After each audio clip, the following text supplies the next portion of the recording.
ప్రభువా నీ కొరకు నా ప్రాణము ఆశపడుచున్నది.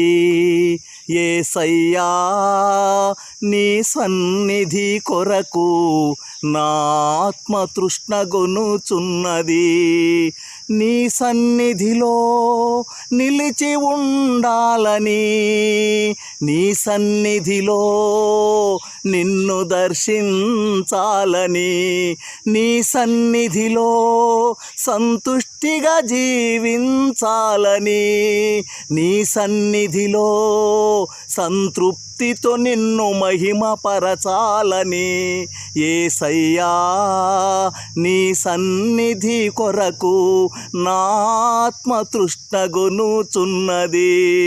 నీ సన్నిధిలో నిలిచి ఉండాలని